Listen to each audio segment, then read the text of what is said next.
Designs like the Wirbelwind, Kugelblitz, and Ostwind have become relatively well known following their use during the Second World War. While the Kugelblitz never saw combat, the other two proved effective in their role of protecting German tank units from Allied planes. However, the origin of the German Flakpanzer program predated these more polished designs, featuring a wide variety of stopgap vehicles built on different hulls. Today, we will explore the story of these early SPAA, stretching from the Flakpanzer I to the Mobelwagen.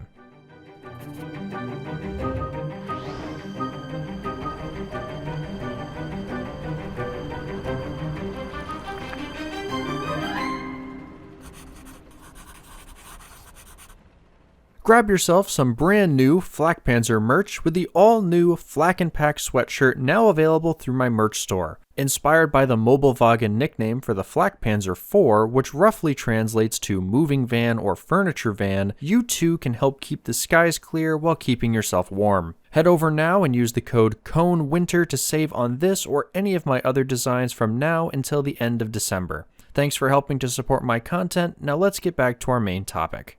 While this video will primarily focus on the Flakpanzer designs built by Germany during the Second World War, I cannot cover the full story of these vehicles without starting at the true origin, which occurred during the First World War. You are no doubt familiar with the first tank ever built by the Germans in the form of the A7V. However, the chassis of this vehicle would be used for more than just a battle tank. Aside from being used for transporting supplies or digging trenches, a few of these were built into the world's first tracked self-propelled anti-air vehicle. This design mounted two captured Russian guns on a flat platform, with another design mounting a single German-made gun. While little is known about the usage of these vehicles or their exact construction, it not only marked an important step in armored vehicle development, but also a preview of a future conflict with another German army desperate to combat aerial threats. Though the SPAA concept would see continued experimentation during the interwar period, it would not be until the outbreak of World War II that the Flakpanzer would make a reappearance within German armored forces. Unlike the later designs built using tanks, the earliest self-propelled anti-air vehicles within Hitler's military would instead be built on a variety of half-tracks and trucks. As we discussed in a previous video covering the Wirbelwind, the benefit self-propelled AA provides over a traditional towed anti-air gun is both in mobility and a much faster response time. For static defenses behind the front line, this isn't a major concern, but for mobile units, this can be crucial for a successful defense. Truck-based designs would actually begin to appear even prior to the Nazis' rise to power, and Germany would enter World War II with a variety of these types of SPAA. These mainly mounted either 2cm or 3.7cm cannons on the truck with little to no modifications. A similar design fitting the 8.8cm flat gun was also built, however, this was intended for static fortifications rather than aircraft. Many different examples of these were built during the war, with far too many to cover within the scope of this video, so if you would like to see a future episode going more in depth on these SPAA, let me know in the comments. While these are undoubtedly a huge step above towed AA vehicles, these designs still had a variety of flaws which made them less suitable for their intended role. Probably the most significant was their lack of protection, with many featuring little, if any, armor. This left them essentially defenseless against even small arms fire or fragmentation from artillery. Many were also limited by the layout of the vehicle they were built on, being unable to traverse their guns a full 360 degrees. Due to these limitations and other growing needs, development of new SPAA built on fully tracked chassis would begin in 1942. Similar to how the design of the Wirbelwind predated the production of the vehicle though, the first Flakpanzer had already entered service by 1941. Troops in the field had begun modifying existing vehicles before serious development towards a tank-based SPAA had even started. One of the most well-known of these is the so-called Flakpanzer I, built using the Panzer I chassis. These were reportedly created using previously modified Panzer Is, which had been converted to ammo carriers, although some sources indicate standard Panzer Is may have also been used.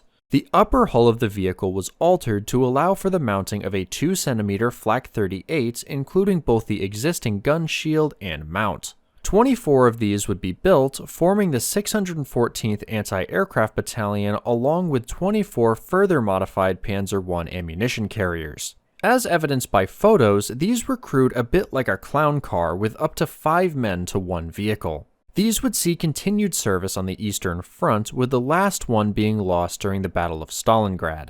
More photos also show a similar conversion to captured British Carden Loyd gun carriers, with these seeing service in the Balkans during 1941.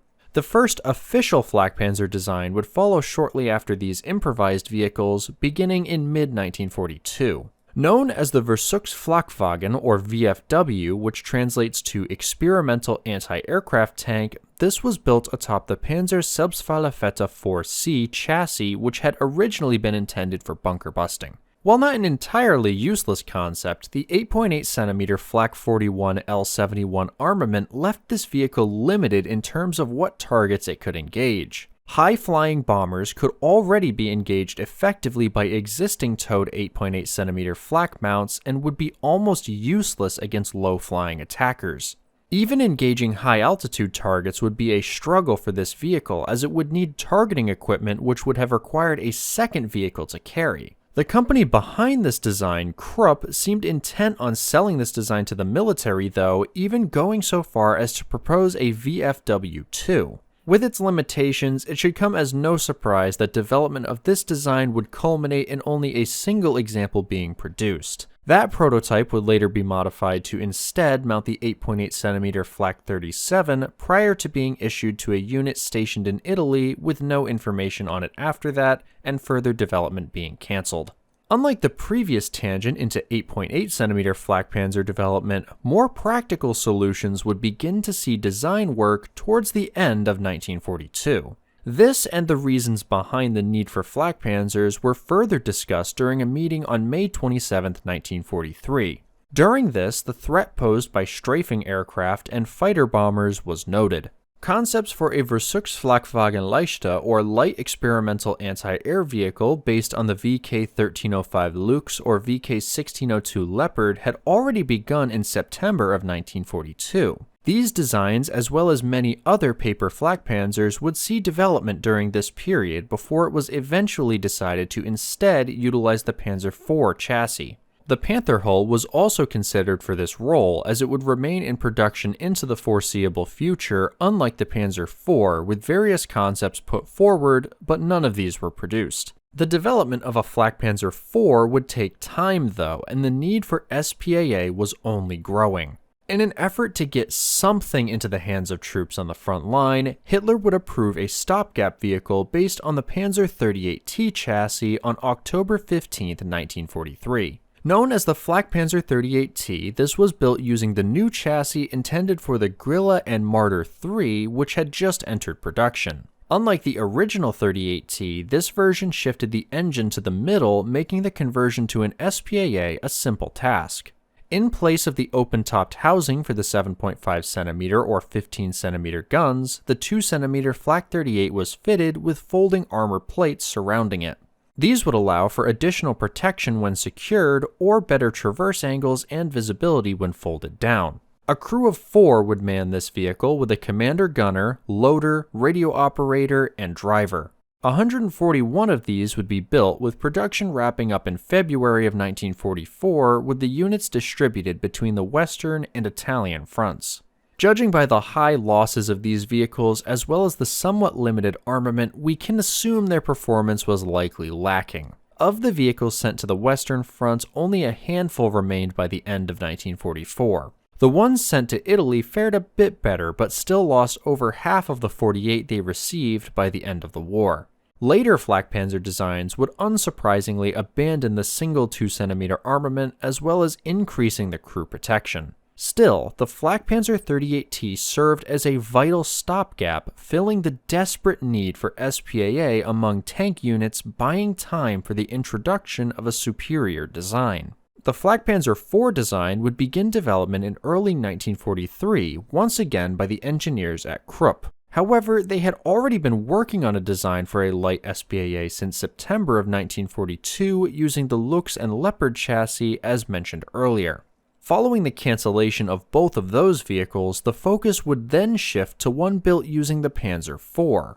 Given the previous design like this with the heavy VFW, it should come as no surprise that Krupp decided to put their own twist on this. Rather than using a standard Panzer IV chassis, they would propose a new design utilizing components from the Panzer IV. This would be equipped with either a 3.7cm cannon or a 5cm gun on top of a hull that looked closer to the Panther than a Panzer IV. While at first this may seem like a ridiculous idea over simply using the Panzer IV hull as is, bear in mind that by that point production was shifting towards the Tiger and Panther, with production of the Panzer IV to eventually be phased out.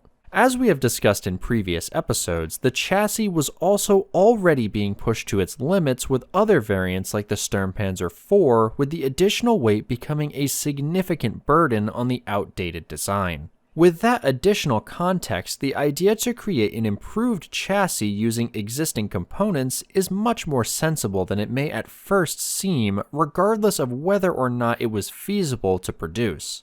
One other detail to note regarding these early designs is that they were created by order of the Luftwaffe or Air Force and not the Army.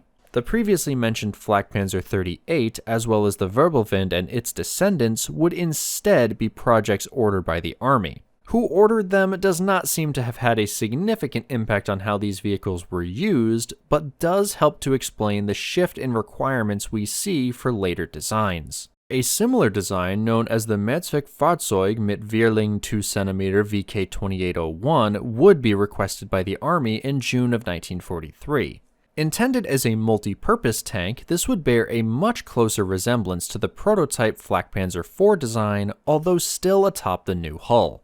Work would continue on the VFW-L concept for the Luftwaffe for some time, but the latter design would be cancelled by October of 1943 alongside the demonstration of what would become the Flakpanzer IV. By mid-1943, the need for Flakpanzer protections for tanks had grown too dire to wait for a new chassis to be designed, with the Luftwaffe now ordering a stopgap of its own using the existing Panzer IV chassis. The first Flakpanzer prototype was quickly completed by the end of September, being put through trials before being displayed to General Guderian the following month.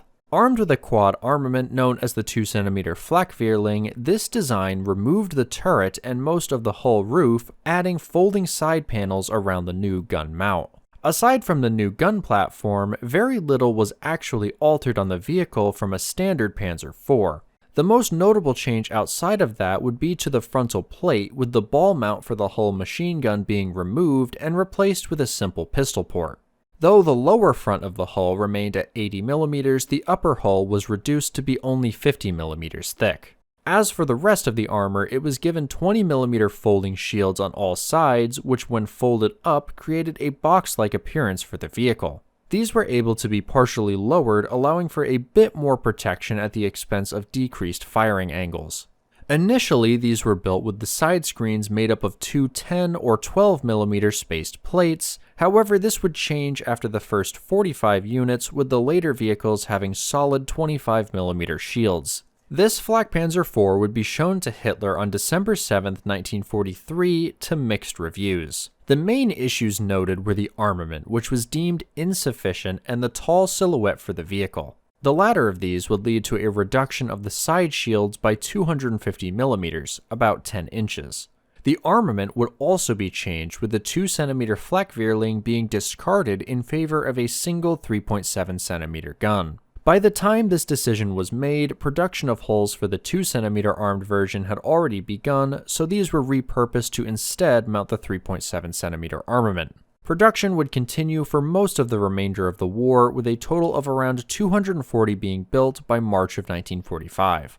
Several problems were addressed early in production, mostly in regards to the 3.7cm gun shield, with the right side in particular being a bit of a problem child. It was found that in order to allow for full 360-degree traverse while the sides were raised, this would need to be altered.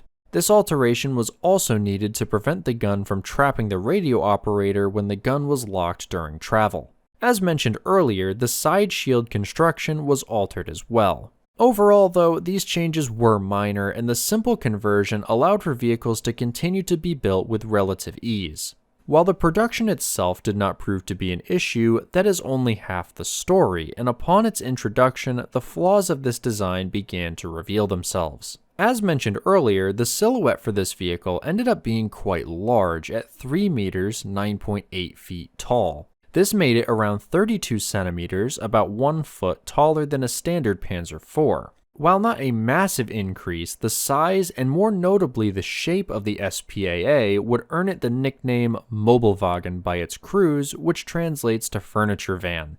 Speaking of the crew, these vehicles featured a crew of 6, with a commander, loader, driver, radio operator, and 2 gunners. They would be responsible for directing and feeding the 3.7cm Flak 43/1 a steady diet of ammunition from the 400 rounds carried on board. Unlike the 2cm, which was fed via box magazines, the 3.7cm rounds were loaded onto a tray to the side of the breech using 8-round clips. As the gun cycled, these clips and the shells would be ejected into a basket on the opposite side of the gun. Of the 400 total rounds, 320 of them would be high explosive, with the remaining 80 being armor piercing. The first of these SPAA would be given to troops beginning in April of 1944 for training purposes before being sent to combat in June.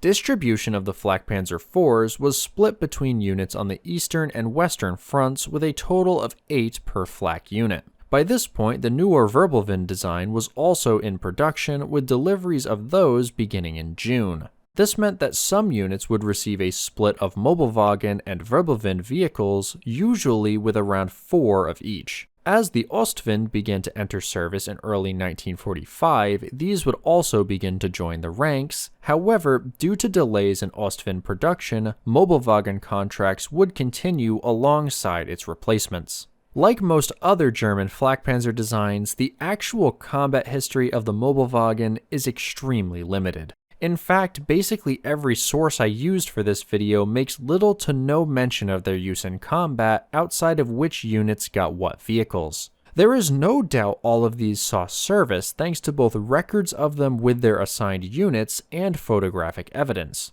Unfortunately, we cannot truly comment on their combat effectiveness in any great detail. From the limited information, we can presume they performed reasonably well, and at the end of the day, anything capable of shooting down Allied planes was better than nothing. Likely, the limitations of the Mobelwagen made it less effective than the later examples though, as the use of a turret compared to folding shields would make for a much faster response time. The large size of the Mobelwagen may have also made it more difficult to conceal, potentially making it an easier target for enemy guns. These factors can be assumed based on the changes requested for later designs, with them moving to more enclosed turrets with smaller silhouettes. It is also worth noting that even if these vehicles were not the most effective against aircraft, they could also serve as support vehicles using their rapid-fire guns against lightly armored targets and infantry. There do not seem to be any variants of the Mobelwagen outside of the 3.7cm and 2cm prototype, although one example was reportedly used as a test bed for the quad 30mm mount intended to be used in the Versuchsflakwagen turret to create the Zerstör 45.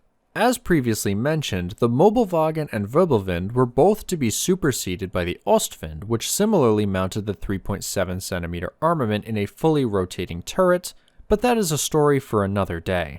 Only 2 of these furniture vans are currently known to exist today, with an example at the French Tank Museum in Saumur and another at the Technik Museum in Sinsheim, Germany, alongside other oddities like the Bumblebee Sherman. The latter of these lacks the original armament, with a 40mm Bofors being used as a stand-in. As for the other Flakpanzer designs we discussed today, 2 Flakpanzer 38Ts survive somewhat intact. Sadly, the same cannot be said for the others, with the Flakpanzer I and VFW being lost to history. The concept of a tank-mounted anti-air system for Germany was by no means a bad one. As the Luftwaffe was continually weakened and forced to focus on Allied bombers, this left the ground forces increasingly at risk. You could argue that Germany should have built vehicles like this from the start, and while I would tend to agree, it wasn't exactly realistic for them. Throughout the war, the need for tanks was a constant one, and while having flak vehicles to defend them was vital, it could have further reduced that supply. Even the ones they did produce were built almost entirely on outdated chassis from vehicles which were already undergoing refitting after being knocked out in combat. With even higher-ups in the German command realizing the war had been lost by the Normandy landings, there was no solution which could have solved the predicament they found themselves in. No amount of SPAA they could produce would save them from the Allied air and ground forces pushing in on all sides. For that reason, I would argue the entire history of the Flakpanzer program was cursed, perhaps not solely by their own designs, but certainly by the situation they were pressed into. This is particularly true of the early stopgap examples we discussed today. But what do you think about these designs? Am I right to call them cursed by design, or do vehicles like the furniture vans deserve more credit simply for filling a desperately needed role? Let me know in the comments, and while you're down there, be sure to grab your official Flak & Pack uniform, now available with the code CONEWINTER. Shout out to all my ConelyFans for their continued support of the channel, as well as all of you for watching. I'm really happy to see that you all seem to be enjoying the recent content, as I am quite proud of how they have been turning out. I try to make every video better than the last, so if you have any suggestions, I would love to hear them either in the comments, or you can join my public Discord server. If you enjoyed this video, I recommend you check out the previous episodes on either the Wirbelwind or the Kugelblitz if you haven't seen those yet. That's all I have for you today though, so I hope to see you there, or in my next video.